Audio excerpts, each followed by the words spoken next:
Hace 2 años, el 15 de mayo de 2011, los españoles ganaron la calle para protestar contra el ajuste y la recesión, en medio de una severa crisis económica que aún continúa. ¡Hay que cambiar la ley electoral!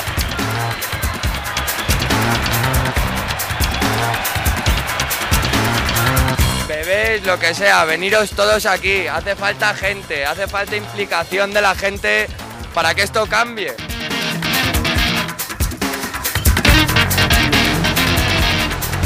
De los múltiples rostros que tienen las crisis, el de la protesta ciudadana es indisoluble de las consecuencias sociales del ajuste y la recesión.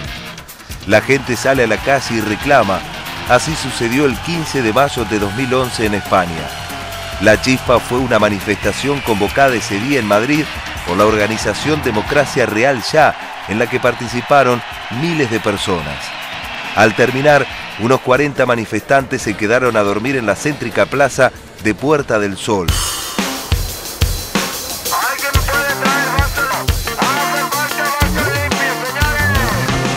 Y pretendo quedarme esta noche porque me parece muy importante que retomemos la calle y que no sea expropiada.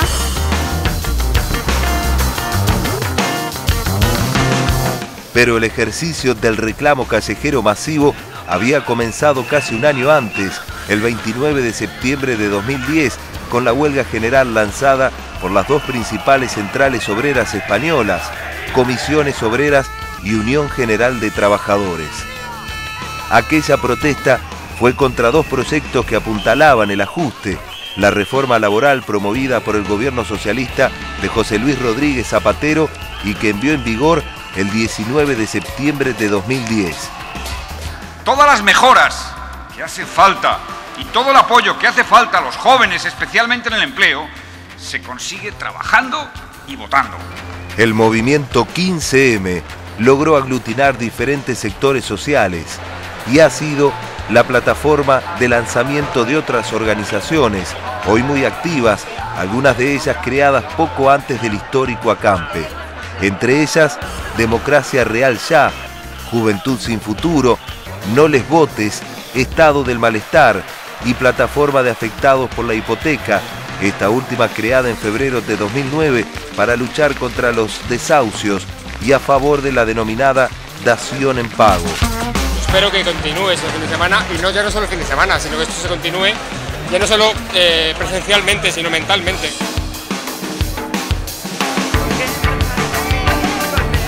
Los voceros del movimiento aseguran que los partidos no son estructuras malignas, pero están anquilosadas y desorientadas, y sostienen que en el siglo XX los sindicatos y los partidos canalizaban las demandas populares, pero esas estructuras han quedado viejas ante las nuevas fórmulas que, advierten, no exigen tener un carné ni asumir toda una cosmovisión para implicarte. Sin embargo, organizaciones centenarias y con sólidas ideologías también se sumaron a la movilización permanente que propone 15M. Por fin la gente se haya levantado y se haya movilizado para defender lo que piensa y para expresarse.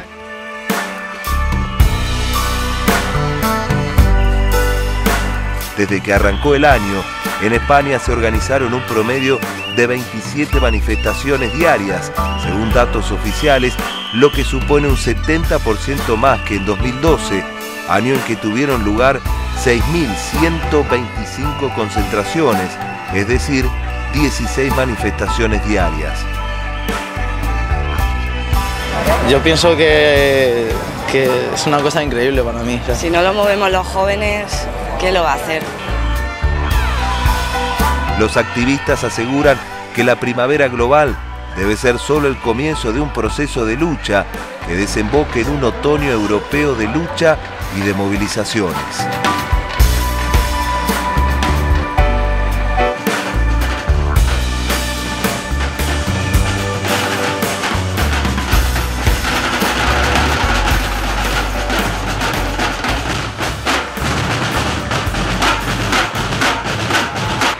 Un proceso de profundización de crisis económica que se está dando en toda Europa, lo estamos viendo lo que sucede en España, pero lo vimos en la semana lo que sucedía en Francia con el gobierno de François Hollande, lo que sucede y viene sucediendo en Portugal, en Grecia, lo vamos a ver en Bulgaria en el próximo bloque, pero que está trascendiendo el tema de lo económico o de las políticas de gobierno en cuanto al ajuste o a las restricciones o recortes, y está pasando el tema de lo que estamos viendo en España, la crisis política y a la crisis de no reconocimiento a los partidos políticos como instituciones representativas de la población. Esto es lo que se está poniendo en tela de juicio.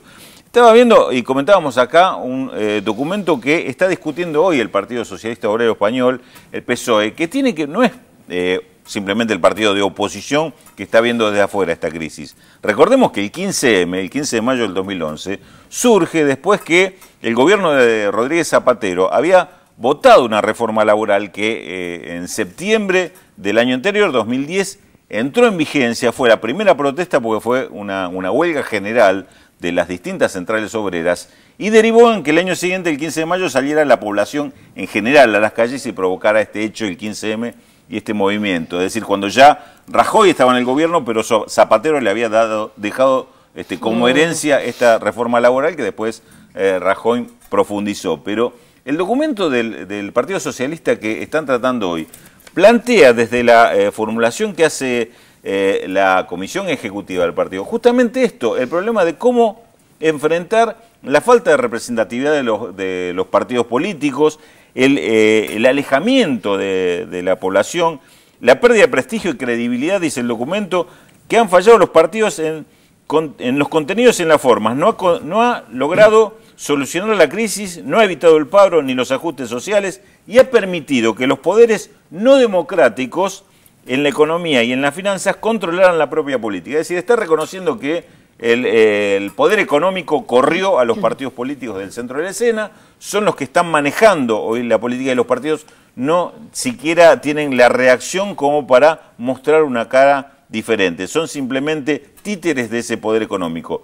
Vale para el propio Partido Socialista, esto lo está diciendo de sí mismo, y para el Partido Popular en el gobierno, que son una reproducción de lo que está sucediendo en Francia con el gobierno anterior de Sarkozy, el gobierno actual del Partido Socialista de Hollande, las dificultades que tiene Italia para salir adelante y que están empezando a padecer los distintos países con un diagnóstico bastante similar en este sentido. Sí, ¿no? eso estaba pensando. La verdad es que es casi así como el modelo económico es prácticamente calcado, también las situaciones y las consecuencias son prácticamente calcadas, porque vos hablabas y yo me acordaba también de lo que había pasado acá en la década del 90, ¿no? La crisis trajo, ¿te acordás? Una falta de representatividad política, una crisis también en la representatividad política enorme, y también siempre hablamos del surgimiento justamente de candidatos como fue el caso de Chávez o de Evo o de Correa, que eran totalmente, digamos, no marginales, pero sí no estaban dentro de los partidos políticos principales de esos países.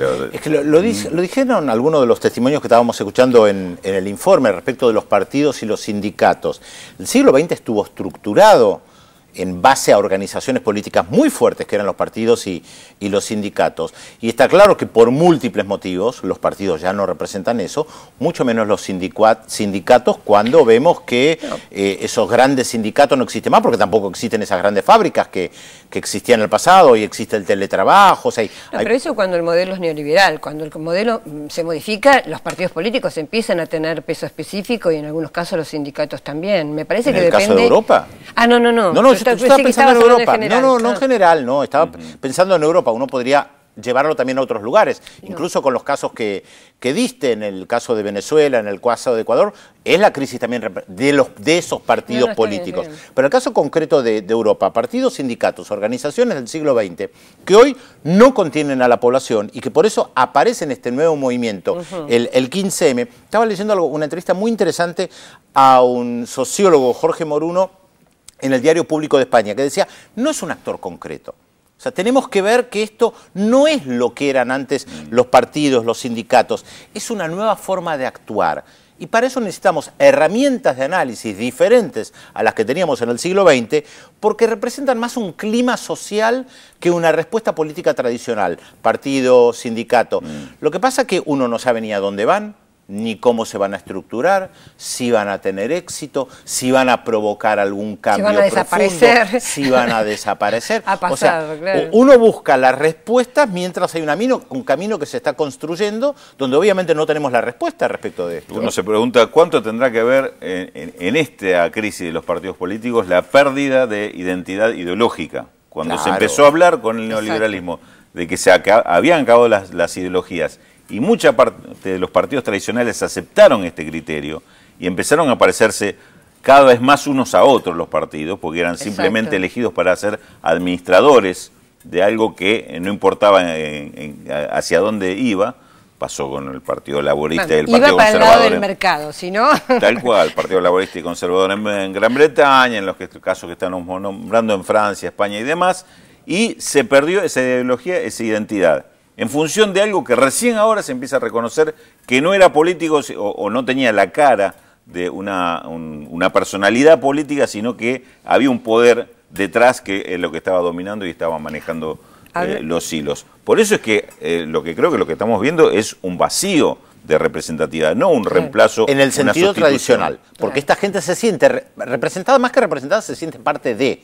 Cuando vos participás de uno de estos movimientos, sentís que sos parte. Cuando ocupás un edificio abandonado o cuando te quedás a dormir en la Plaza del Sol, sentís que sos parte de, no representado por... De una protesta por ahora, ¿no? Nada, digamos, como una cosa defensiva y no de acción, digamos, de propuesta alternativa política. Hay muchas propuestas, lo que pasa es que no la canalizan en el sentido tradicional, sindicato-partido. Y ahí vos decís, bueno, se diluye.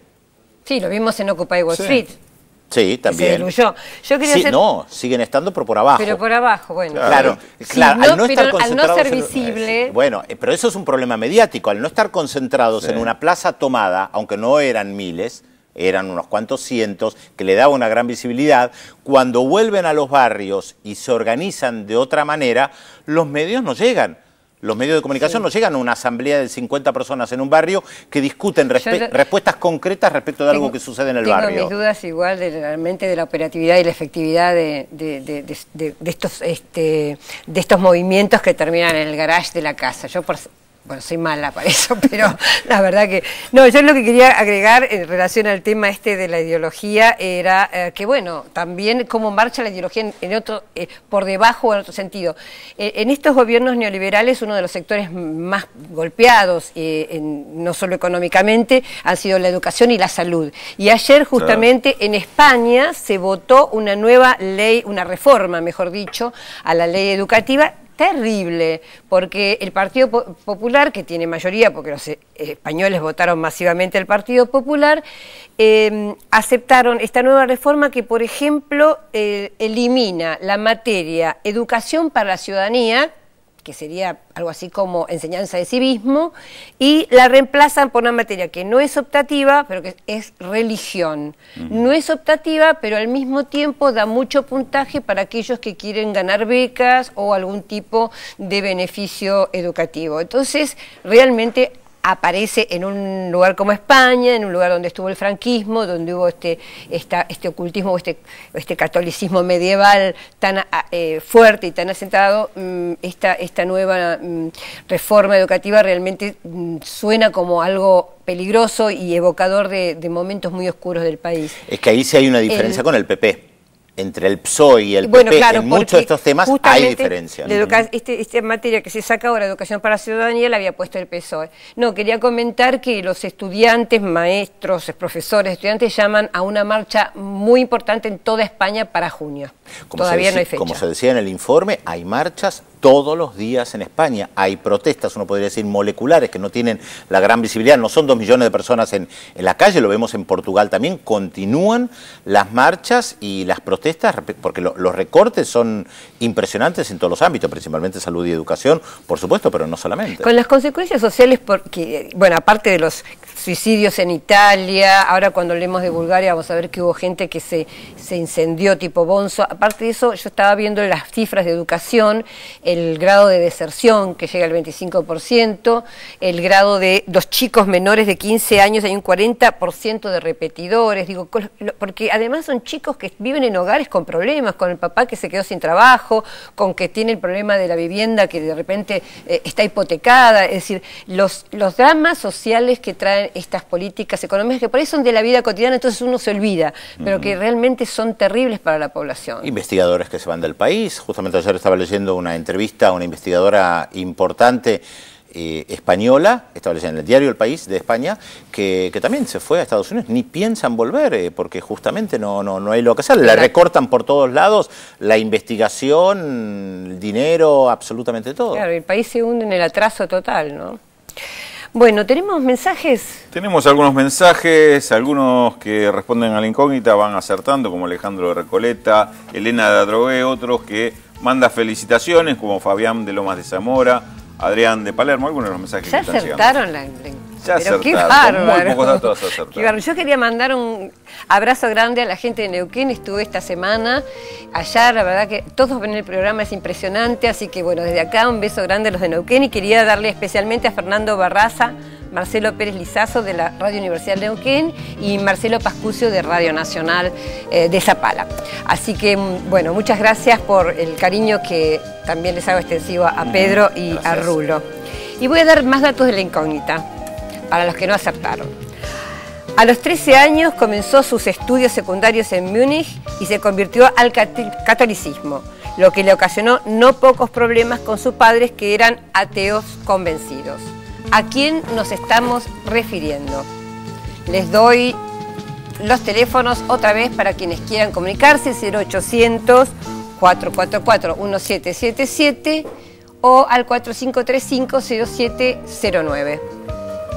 Tenemos otros temas después de la pausa. Sin la voz de Félix Taylor, Bulgaria en medio de la crisis. La difícil situación económica que padece la eurozona afecta al desarrollo de este pequeño país del sureste continental y dificulta aún más su escenario político. Tras la pausa, aquí, en Visión 7 Internacional. ¿Vos lo extrañas a Taylor? Tiembla, Félix.